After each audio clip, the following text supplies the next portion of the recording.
Olá, tudo bem? Um grande abraço para você que acompanha o nosso LAC Cursos. Eu sou o professor Edenilson Moraes e estou aqui mais uma vez para darmos continuidade ao nosso curso de História de Rondônia. E agora na sua segunda parte. Nós já falamos na aula anterior sobre o início da conquista, ocupação e colonização da região amazônica brasileira.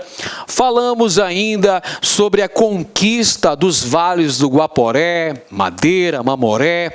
Falamos sobre a mineração na capitania, na então capitania de Mato Grosso. Falamos sobre a fundação de Vila Bela da Santíssima Trindade no Vale do Guaporé. Abordamos ainda os aspectos relativos à economia, mineração, atividades complementares, como por exemplo a extração das famosas drogas do sertão. Abordamos a questão da mão de obra escrava que predominou nestas regiões. Falamos sobre os aspectos da resistência escrava, inclusive o advento de quilombos na região guaporeana, entre eles o célebre Quilombo do Quariterê ou Quilombo do Piolho, que teve a liderança de Teresa de Benguela. Nesta nossa aula hoje vamos tratar de aspectos também muito importantes da história do nosso querido estado de Rondônia. Falaremos, entre outras coisas, sobre o processo de colonização dos vales do Madeira, Guaporé, Mamoré, durante o contexto de transição do século XVIII para o século XIX. Falaremos ainda sobre a questão da borracha, o ciclo de extração do látex, ou os ciclos de extração do látex, o primeiro e o segundo. A borracha amazônica, que assumiu muita importância no contexto de transição do século XIX para o século XX. Vamos também abordar um aspecto que é muito importante, que é a questão do Acre. Aquele contexto histórico de disputas envolvendo Brasil e Bolívia pela posse da região do Acre, uma região importante na produção de látex. Falaremos também sobre a atuação de Cândido Mariano da Silva Rondon, o nosso Marechal Rondon, que contribuiu na concepção das linhas telegráficas ligando o Mato Grosso ao Amazonas, na atuação da chamada Comissão Rondon e na posterior criação do Serviço de Proteção aos Índios, além de abordar aspectos relativos à construção da estrada de ferro Madeira-Mamoré, outro importante aspecto da história de Rondônia. Vamos então ver esses lances todos que eu falei para vocês, que são de importância fundamental, são temas bastante recorrentes nas provas de concursos públicos que falam sobre história de Rondônia. Então a gente vai dar um enfoque todo especial para garantir na sua preparação, para garantir que você vai ficar muito bem preparado, competitivo e com certeza vai gabaritar as questões de história de Rondônia. Vamos lá começar a nossa aula de hoje abordando o processo do início do século XIX. Como é que estava a região dos vales do Madeira e Mamoré por esse período? Então nós tínhamos nesse contexto alguns aldeamentos missionários ou do governo existentes no Vale do Madeira e no Vale do Mamoré. Eram pouquíssimos núcleos urbanos e o estado geral era de abandono. Por quê? Que nesse contexto histórico do início do século XIX, o estado geral era de abandono nessas regiões do Vale do Madeira, do Vale do Mamoré e no Vale do Guaporé também. Isso se explica pela diminuição das atividades econômicas, que consequentemente levou ao declínio demográfico desta região. Os fatores principais são a decadência da mineração, que desestimulou a fixação populacional nessas áreas, a extinção da Companhia de Comércio do Grão-Pará e Maranhão. Você se lembra que essa companhia de comércio que fazia a ligação entre Belém do Pará e Vila Bela da Santíssima Trindade, fazia essa ponte econômica, essa relação entre essas duas vilas importantes, a capital do Grão-Pará, Belém, e a capital da capitania de Mato Grosso, Vila Bela. Então essa companhia, ela fazia todo esse processo de transação comercial envolvendo essas duas importantes vilas. Entretanto, com a falência da Companhia de Comércio do Grão-Pará e Maranhão, nós temos uma concentração mercantil apenas nas rotas do Centro-Sul, um desestímulo para a atividade comercial na porção mais ao norte. Isso leva a um esgotamento econômico, a um desestímulo na região dos vales do Guaporé, Madeira e Mamoré. Outro aspecto que contribuiu também para o declínio populacional, para a diminuição das atividades econômicas do Vale do Guaporé, em específico, foi a extinção das companhias, das missões, dos aldeamentos jesuíticos existentes nessa região, com a expulsão dos padres da Companhia de Jesus, ainda lá no século XVIII, por ordem do Marquês de Pombal. Então, no século seguinte, o século XIX, nós vamos ter um declínio das atividades econômicas e, claro, uma diminuição do contingente populacional estabelecido nessas áreas. Então, o estado geral dessas áreas vai ser de abandono.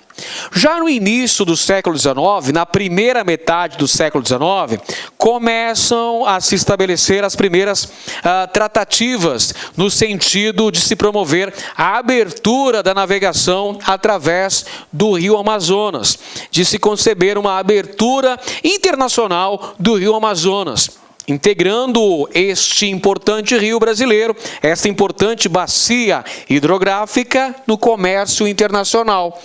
Na primeira metade do século XIX, nós temos um grande interesse do governo dos Estados Unidos em relação à Amazônia.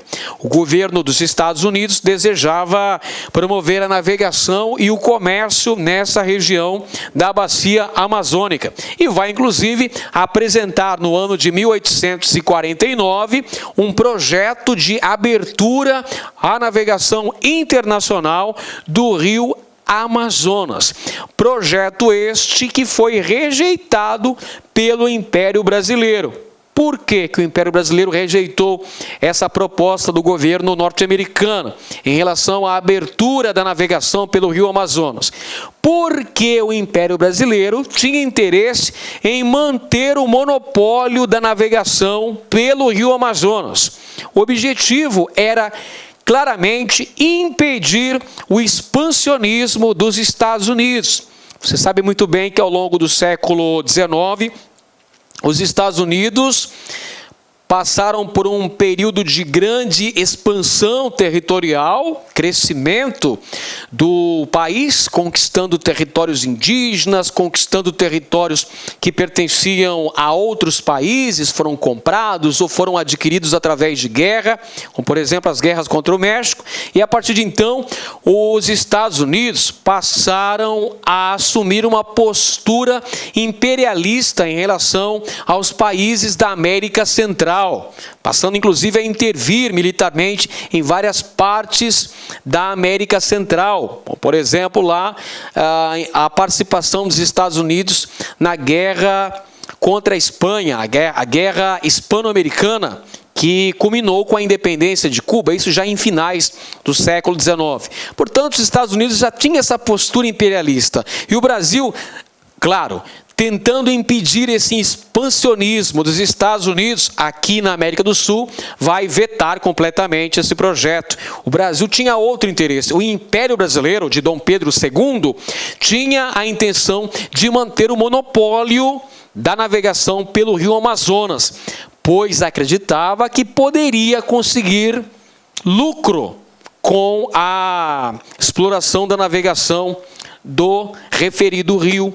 Vale dizer que o próprio Barão de Mauá, um dos grandes, um dos intrépidos empresários do século XIX no Brasil, tinha uma companhia de navegação no rio Amazonas. O que dificultava a concretização desse processo de ocupação, de colonização, de exploração econômica da bacia amazônica, naquele contexto histórico do século XIX, eram, por exemplo, o desconhecimento da abrangência dessa bacia hidrográfica e o desconhecimento também das vias de penetração para o interior da região. Esses eram sérios fatores que dificultavam a definição das fronteiras amazônicas ao longo do século XIX. Podemos dizer aí que só no início do século XX é que vão se consolidar essas questões importantíssimas, questões de geopolítica, questões estratégicas para a diplomacia brasileira, para as suas relações exteriores. Somente no início do século XX é que vão ser definitivamente definidas essas questões de fronteira aqui na bacia amazônica. No século XIX ainda, nós temos um tratado importante no que diz respeito à anexação, colonização, influência brasileira dentro do contexto amazônico. É a assinatura do Tratado de Ayacucho, celebrado entre Brasil e Bolívia, 1867, um contexto histórico em que o Brasil estava num violento conflito militar com o Paraguai.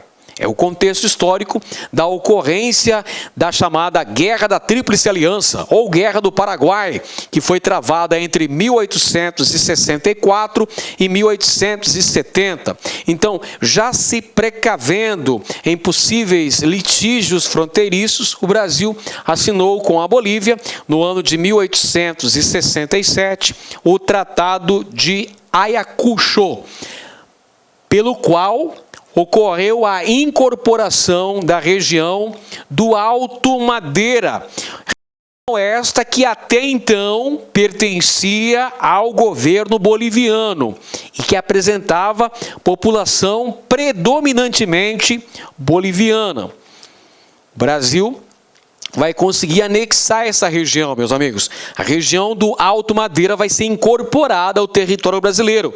Vai ser firmado este acordo diplomático com a Bolívia. E o que é que levou a Bolívia a aceitar essa concessão territorial que foi feita ao Brasil, que incorporou o Vale do Alto Madeira? É que a Bolívia tinha outros planos. A Bolívia tinha o plano de conseguir uma saída para o mar através do Pacífico. E como é que a Bolívia conseguiria isso?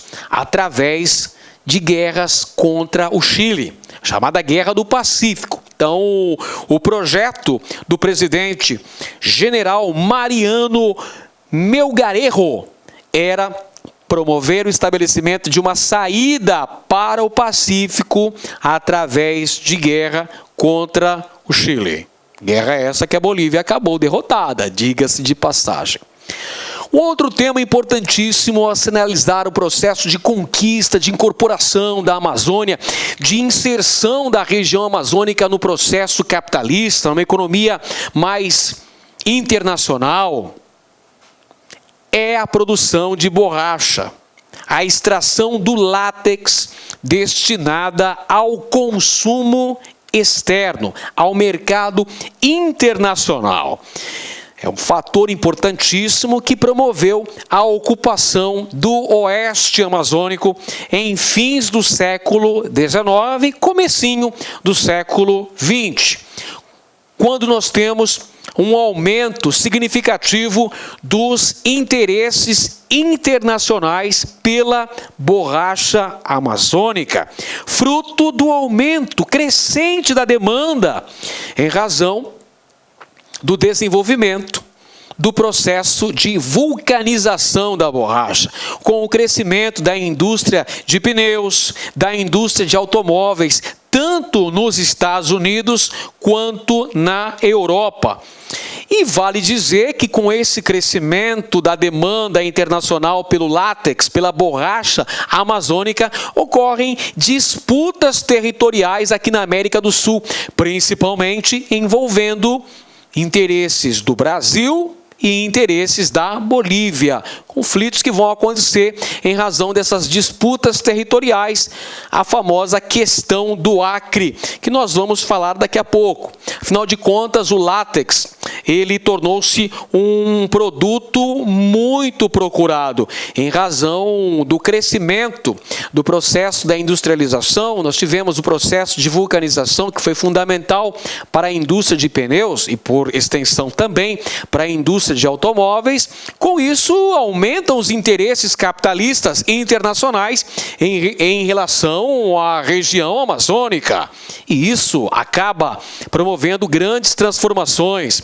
Você vai ter um grande número de pessoas que foi deslocado para a região amazônica para ser a mão de obra nos seringais. Você vai ter também litígios, disputas territoriais, atritos diplomáticos envolvendo alguns países sul-americanos, a exemplo do conflito entre Brasil e Bolívia, que é a célebre questão do Acre. Bem, como resultado disso tudo, meus amigos, nós temos uma intensificação da ocupação dos principais rios situados no espaço que posteriormente daria origem à Rondônia.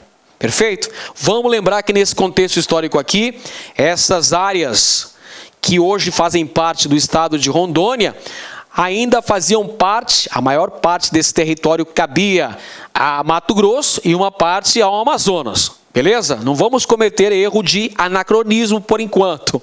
Tudo bem? Então esse resultado do processo de aumento da demanda por látex, de crescimento dessa economia da borracha na região oeste da Amazônia, promove uma intensificação da ocupação desses principais rios situados no espaço de Rondônia: Madeira, Mamoré, Guaporé. Isso tudo, meus amigos, é fruto do crescimento da demanda pelo látex. Então, isso acaba contribuindo para um aumento da mão de obra na região amazônica. E quem é essa mão de obra? De onde vem essa mão de obra que vai ser tão importante na extração do látex da região amazônica? Essa mão de obra vem da região nordeste do Brasil. São milhares de nordestinos deslocados para a Amazônia no intuito de coletarem o precioso látex. É nesse contexto de descoberta do processo de vulcanização da borracha que promove um incentivo externo para a extração do látex, para a exploração da economia da borracha amazônica. Temos então o primeiro ciclo da borracha. Este primeiro ciclo ocorre entre segunda metade do século XIX, começo do século XX. Perfeito?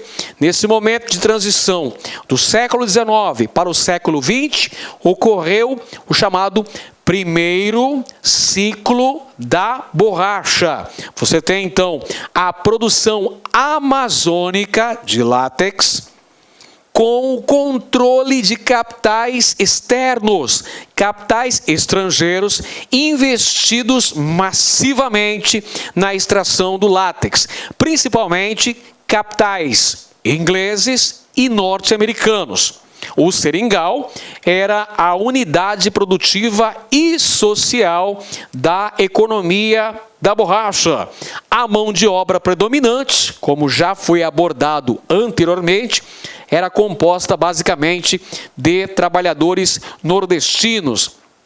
que fugindo da seca, fugindo da exploração no sertão, das péssimas condições de vida, vão em busca de um novo horizonte, de melhores condições de vida, oferecidas possivelmente com o ciclo da borracha. Então eles vêm na expectativa de melhores condições de vida. Evidentemente não é isso que vão encontrar na Amazônia brasileira, mas devemos entender que várias áreas do Nordeste eram assoladas por seca, algumas epidemias, fome, exploração. Então isso promove a expulsão de boa parte desse contingente populacional que vai acudir à demanda da extração de látex no mercado internacional. Por isso que você tem a vinda de migrantes nordestinos em peso para a região amazônica, utilizando-se basicamente de técnicas bastante primitivas de extração do látex, onde o seringueiro precisava embrenhar-se na mata para coletar o precioso látex. Como consequência desse primeiro ciclo da borracha, nós temos uma grande concentração de riqueza que ficava nas mãos das grandes casas exportadoras, que conseguiam acumular boa parte do lucro auferido pela extração do látex. Na verdade, os seringueiros tinham péssimas condições de vida, estavam sujeitos a doenças tropicais, ao ataque de animais selvagens, uma grande exploração, acabavam acumulando uma série de dívidas para com os seringalistas. Então essa riqueza produzida na região amazônica, ela ficou concentrada nas mãos de pouquíssimas pessoas, porque a maioria teve péssimas condições de vida e foi explorada de forma aviltante. Temos ainda como consequência desse primeiro ciclo da borracha na Amazônia o desenvolvimento dos grandes centros urbanos, notadamente Belém do Pará e Manaus, que passaram por um período de modernização arquitetônica, por um período de urbanização. Um exemplo desse desenvolvimento, desse progresso econômico, são as grandes construções arquitetônicas na cidade de Manaus, no centro da cidade de Manaus, capital do Amazonas, a exemplo do famoso Teatro Amazonas, que chegou a oferecer espetáculos vindos diretamente de companhias teatrais provenientes da França. Isso em razão da grande quantidade de riqueza que circulava pela cidade. Riqueza esta que era produzida pelo sofrimento dos seringueiros, pela exploração aviltante a que eles sofriam. Então, lembre-se, resultado desse primeiro ciclo da borracha, exploração, grande exploração da mão de obra, composta majoritariamente por trabalhadores nordestinos, e ainda uma grande concentração de riqueza nas mãos das grandes casas exportadoras, dos grandes seringalistas, e um processo de urbanização e crescimento artístico, arquitetônico das grandes cidades da região norte do Brasil, exemplo, Manaus e Belém do Pará. Bem, as relações econômicas aqui da borracha amazônica eram caracterizadas pelo chamado aviamento. O que vem a ser o aviamento? Olha, o aviamento era um sistema que consiste numa corrente, vamos ver aqui, aviamento. Era uma das principais relações econômicas da borracha amazônica. O aviamento era um sistema que consiste numa corrente, vamos lá, corrente em que o primeiro elo é representado pelas grandes casas exportadoras, que concedem crédito, olha aqui, dão crédito para intermediários menores, emprestando-lhes dinheiro ou adiantando meios de subsistência. Os médios e pequenos intermediários, por sua vez, repassam o crédito recebido ao último elo da cadeia. Quem será que era o último elo da cadeia? Claro, eram os homens que trabalhavam na atividade extrativa, ou seja, os seringueiros. Perfeito, meus amigos. Então, esse sistema de aviamento eram as relações econômicas que se estabeleciam para a extração do látex na região amazônica. Você tem então uma cadeia, relação em cadeia. Grandes casas exportadoras que emprestavam dinheiro, que concediam linhas de crédito para intermediários menores, que por sua vez passavam esse capital para o último elo da corrente, o elo mais fraco. Quem que eram eles? Os seringueiros, que trabalhavam diretamente na atividade extrativa, estabelecendo-se então uma relação de dependência muito grande, que pode ser verificado aqui nesta imagem. Olá, meus amigos! Olá, minhas amigas! Tá gostando da aula do professor Edenilson de Moraes? Então convido você a acessar o nosso site, o laconcurso.com.br, porque o professor Edenilson está se especializando em História Regional. Já fez um grande trabalho em História Regional de Goiás, de Mato Grosso e agora chegou a hora de Rondônia. Este curso completo do professor Edenilson por apenas R$ 60,00, 60 dias de acesso, ou seja, R$ 1 por dia. Pode ter certeza que aqui no Laconcursos é o melhor custo-benefício da internet. Tá certo, meus amigos? O convite está feito aí. Espero vocês. Forte abraço. Tchau, tchau.